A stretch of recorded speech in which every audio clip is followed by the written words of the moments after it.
नमस्कार. लक्षवेधीमध्ये आपल्या सगळ्यांचं स्वागत. मी प्रसाद काथे.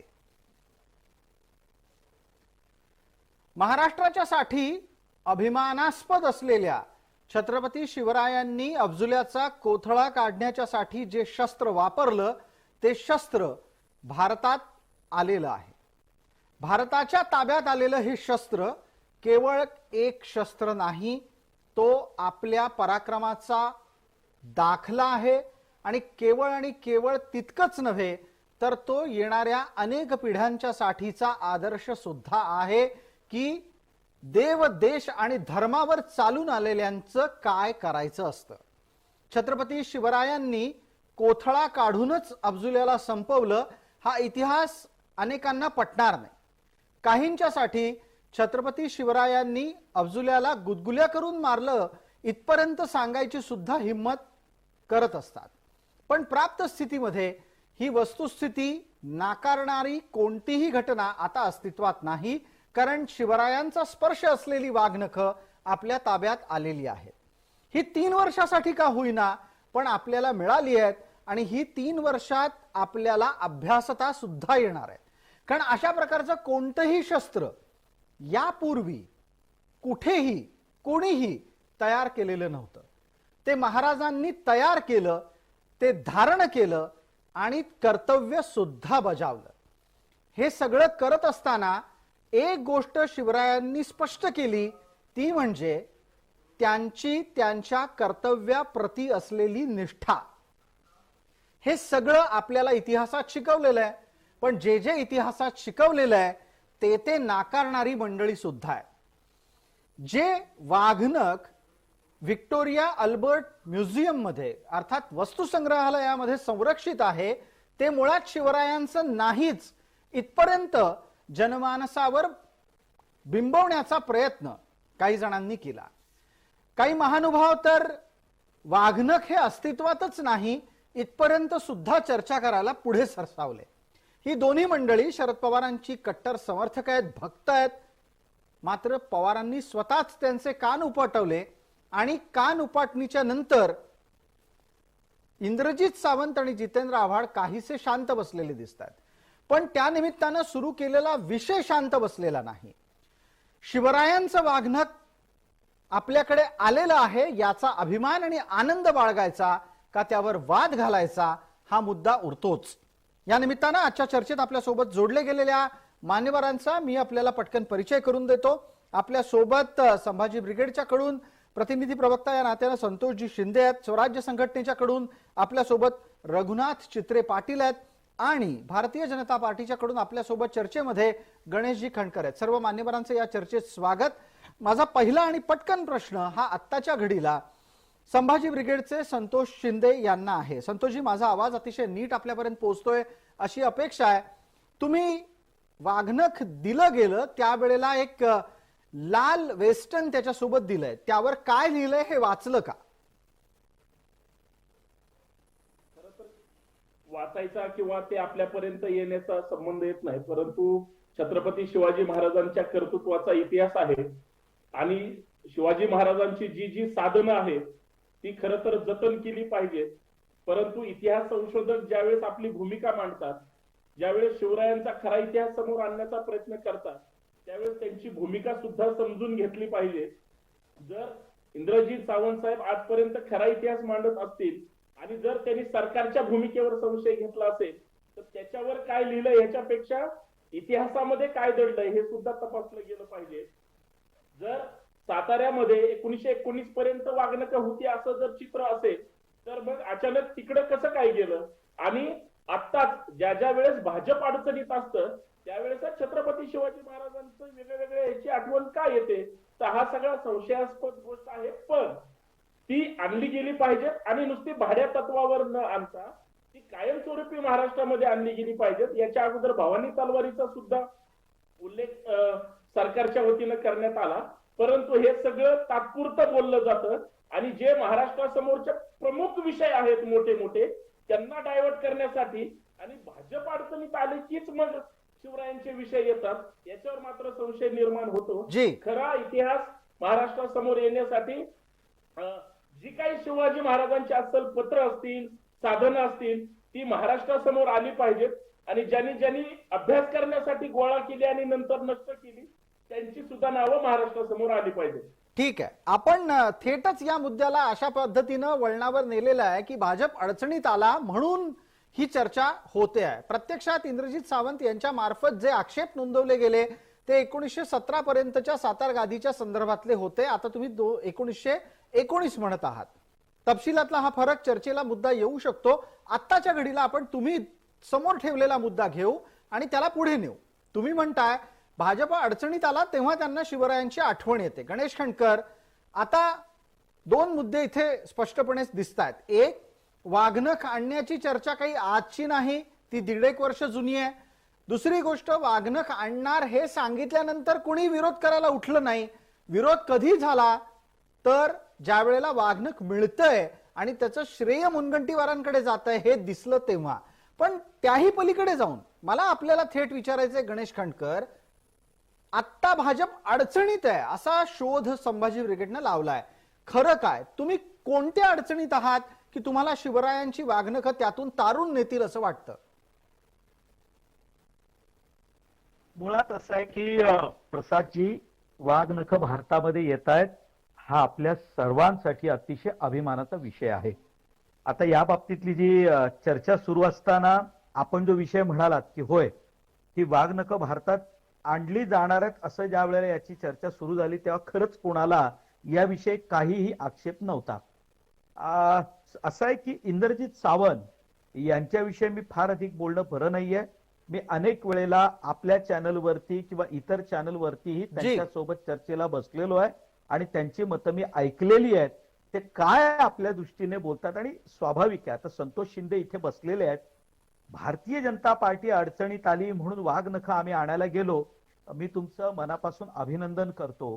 हा शोध जो आपण लावलायत ना साहेब, थोडासा हा एवढाच वेळ जर का छत्रपती शिवाजी महाराजांच्या विषयी ज्यांच्या वंशजांच्या बाबतीत ज्यांनी शंका व्यक्त केली त्यांच्याविषयी बोलताना जर संतोष शिंदे आपण लावला असतात ना तर फार बरं वाटलं असतं. संभाजी ब्रिगेडचं नाव घेऊन आपण आज चर्चेला बसलेला आहात आणि आदरणीय श्रद्धेय शरद पवार, जितेंद्र आव्हाड, महाराष्ट्रातली पुरोगामी तत्वज्ञानी ज्यांनी इतिहास कोळून प्यायलेली मंडळी आहेत ना, ती छत्रपती शिवाजी महाराजांच्या वंशजावरती संशय घेणारी वक्तव्य करतात त्यावेळेला आपला स्वाभिमान कुठे गळून पडलेला असतो. अहो इतिहास, मी लहानपणी मुंबईच्या वस्तू संग्रहालयामध्ये ज्या वेळेला मी हे आता ऐकून घ्या, आता ऐकून घ्यायचं. मी तुम्ही बोलला भारतीय जनता पार्टीवर मत नाही व्यक्त केलं. आता नीट ऐका. मी ज्या वेळेला जिजामाताच्या वस्तू संग्रहालयामध्ये जाऊन पाहायचो ना ती तलवार आणि ते सर्व, अहो अभिमानानं ऊर दाटून यायचं. अहो आमच्या मराठ्यांनी कधी काळी याने लढाई केली असेल आम्ही नाही शंका घेतली. ही 400 वर्षापूर्वीची आहेत का 300 वर्षापूर्वीची आहेत का, अभिमान वाटायचा. अहो ते पाहिल्यानंतर अभिमान वाटायचा आम्हाला अभिमान. अहो साहेब, भाडे तत्वाचा विषय करताय. शरद पवार या महाराष्ट्राचे 5 वेळा मुख्यमंत्री झाले. अहो एकदा सुद्धा तुमच्या लक्षात नाही आलं का हो असं आपण करू शकतो? आम्ही प्रयत्न तर करतोय. आम्ही प्रयत्न तर करतोय. अहो मान्य तर करा, थोडस आमच्या पाठीशी तर उभे राहा. अहो आम्ही प्रयत्न तर केला.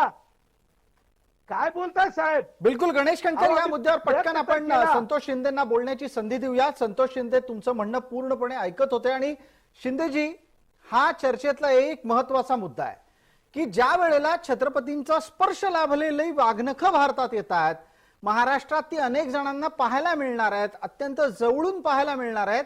अशा वेळेला राजकारण करावं आणि राजकारण करून ती वाघनख ती नाहीतच जी कोथळा काढताना वापरली इथपर्यंतचा विषय झाल्यावर स्वतः वस्तुसंग्रहालयानं सांगितलं की होय, ही जी वाघनख आता मुनगंटीवारांच्या हातात सुपूर्द झाली ती तीच आहेत ज्यानं अब्जुल्याचा कोथळा निघाला. मग संतोष शिंदे, मला आपल्याला विचारायचं आहे की ज्या पद्धतीनं वाघनखांवर प्रश्नचिन्ह उपस्थित केलं जातं, हे प्रश्नचिन्ह शिवरायांच्या पराक्रमावर उपस्थित केलेलं प्रश्नचिन्ह आहे. छत्रपती शिवाजी महाराजांनी कोथळा काढला, ते वाघनखांनी काढला की वाघनख भारतात आहेत की परदेशात आहेत किंवा ती तिकडून आणत आहेत, हे सरकारचं अभिनंदन करण्यासाठी मी तयारच आहे, मी एक शिवप्रेमी आहे, प्रश्न तो नाहीये. प्रश्न हा आहे की ती वागणुका एका इतिहास संशोधकांनी सांगितलं की 1919 पर्यंत ती साताऱ्यात होती, मग तिकडे कशी गेली, हा माझा सुरुवातीचा प्रश्न होता. एक. दुसरं माझं म्हणणं आहे की तुम्हाला त्याचं क्रेडिट घ्यायचं, पूर्वीच्या मुख्यमंत्र्यांनी केलं नाही, ते निष्क्रिय होते म्हणून तर तुम्हाला सत्तेवर बसवलं ना. पण तुम्ही काय केलं, तुम्ही छत्रपती शिवाजी महाराजांचं नाव घेऊन सत्तेवर आलाय, मोदींना पण साथ दिली, 2दा शिवस्मारकाचं भूमिपूजन झालं, उद्घाटन झालं. साहेब, शिवस्मारक झालं नाही, तुम्ही वाघनकं नक्की आणा, तुमचं अभिनंदन सुद्धा आहे, सगळे शिवप्रेमी तुमच्या चरणी नतमस्तक पण होतील. पण तुम्ही वाघनकं दाखवून शिवस्मारकाला बगल दिली, शिवस्मारक 10 वर्षामध्ये करण्यात आलेलं नाही, हे दुःख आमच्या मनामध्ये आहे ना. बिलकुल, या मुद्द्यावर बोलू. आता तुम्ही जो पहिला प्राथमिक मुद्दा मांडला त्या अनुषंगानं प्रतिवाद करण्यासाठी गणकरांना मुद्दा मांडायचा आहे. गणेशजी, आपली वेळ सुरू होतीये. आपल्या या चर्चेमध्ये स्वराज्य संघटनेच्याकडून रघुनाथ चित्रे पाटील आहेत, त्यांनाही आपल्याला संधी द्यायची आहे. गणेश खंडकर, आपली वेळ सुरू होतीये, 1 मिनिट पूर्ण वेळ आहे. असं आहे प्रसादजी, अनेक वेळेला याच्यावर चर्चा होते, अनेक वेळेला, म्हणजे अनेक इतिहासकार आपापलं मत मांडत असतात. मग ते आलिंगन दिलं, मग ते अफजल खानाने खरंच पहिल्यांदा ती कटार मारली का? अहो साहेब, मी मराठी माणूस या महाराष्ट्राच्या मातीत जन्मलोय. ज्याने आमच्या तुळजाभवानीच्या मंदिरावरती हातोडा चालवला ना अफजल खानाने, त्याचा कोथळा महाराजांनी बाहेर काढला, ती वाघनखं आम्ही आणणार आहोत, आमच्या मनात अजिबात शंका नाही. दुसरी बाब, ज्या इतिहासकाराच्या बाबतीत तुम्ही सांगताय, अहो लहानपणापासून आम्ही हे ऐकत आलेलो आहोत, पाहत आलोत.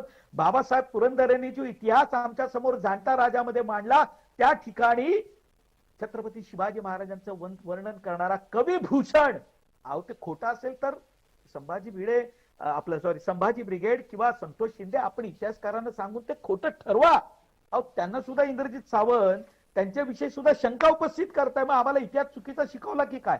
की इंद्रजित सावंत हे कुणासाठी तरी जेव्हा इतिहास सांगतात तो बरोबर मानायचा का? अहो साहेब, आपण गणेश खंडकर, या मुद्द्यावर एक पटकन उपप्रश्न आहे. कोणासाठी इतिहास सांगितला जात असेल इंद्रजित सावंत, जितेंद्र आव्हाड, आदित्य ठाकरे मंडळींकडून? बघा, असं आहे ना की कुठल्या बाबतीत राजकारण करायचं आणि कुठल्या बाबतीत आपली मतं मांडायची हे ज्यांना कळत नसेल त्यांच्याविषयी न बोललेलं प्रसादजी बरं. हा तोच महाराष्ट्र आहे ज्या महाराष्ट्रामध्ये शिवछत्रपतींच्या वंशजांविषयी लोकांनी वक्तव्य केलेली आहेत. जी कुणी केली ते मी आज सांगण्याची गरज नाही, ते आज या ठिकाणी चर्चेचा मुद्दा नाहीत. ही मंडळी तेव्हा का बरं मुख गिळून गप्प बसली होती? नाही, ती त्यावेळेला यासाठी कदाचित मुख गिळून बसली होती कारण छत्रपतींच्या वंशजांना ते वंशज आहेत की नाहीत याचा पुरावा मागणारी व्यक्ती ही त्या सत्तेची जन्मदाती व्यक्ती होती. आपल्याला चर्चेला पुढे न्यायचं. रघुनाथ चित्रे पाटील आपल्या सोबत आहेत. रघुनाथराव, एक साधारण शिवप्रेमी या नात्यानं मला प्रश्नाचं उत्तर द्या.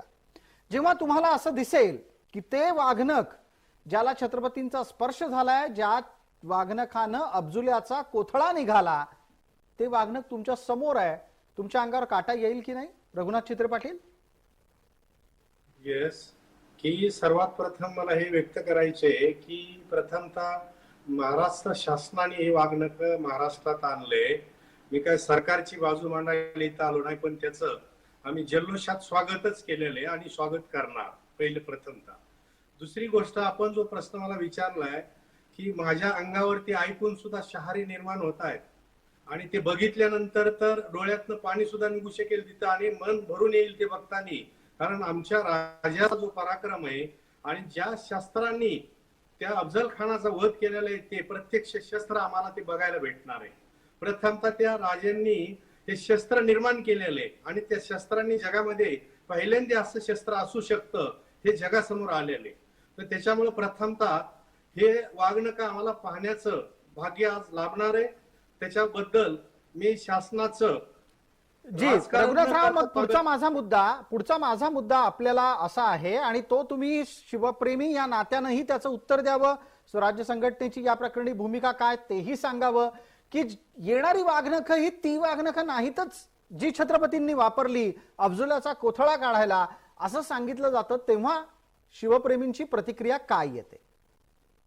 प्रथमतः म्हणजे डोक्यामध्ये ह्या लोकांचे जे असे विचार आणतात, ह्या लोकांच्या डोक्यात घाण भरलेली, महाराजांचं नाव घेऊन राजकारण करायचं सर्वात जास्त आपण ज्यांच्याबद्दल हे विचारताय मला, त्या व्यक्तीने महाराजांबद्दल काय कार्य केलं हे पहिलं सांगावं. सगळ्यात जास्त त्या पक्षाने छत्रपती शिवाजी महाराजांचा नावाचा वापर करून महाराष्ट्रात तो पक्ष मोठा झाला.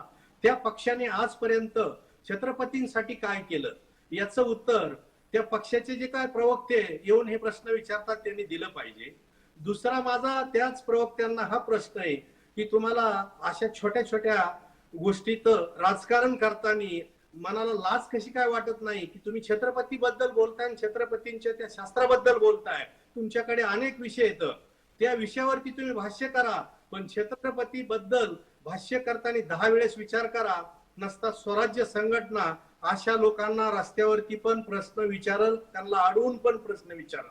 बिलकुल हाच तुमचा विचार सर्वसामान्य शिवप्रेमींच्या मनात असतो. मला पटकन प्रश्न संभाजी ब्रिगेडला विचारायचा आहे. आपल्यासोबत संतोषजी शिंदे आहेत. संतोषजी, ज्या ज्या वेळेला छत्रपतींच्या कार्यकर्तृत्वावर, पराक्रमावर प्रश्न उपस्थित केले जातात, ही बाब सर्वसामान्य मराठी जनाला वेदना देणारी आहे आणि ते प्रश्न उपस्थित करणं हे प्रतिक्रियेनं निष्प्रभ केलं गेलं पाहिजे असं आपल्याला वाटतं. छत्रपती शिवाजी महाराजांचा खर तर पराक्रम, त्यांचं कर्तृत्व इतकं महान आहे. छत्रपती शिवाजी महाराजांची जगामध्ये जर कुणी बरोबरी करू शकत असेल तर ते फक्त स्वतः छत्रपती शिवाजी महाराज आहेत.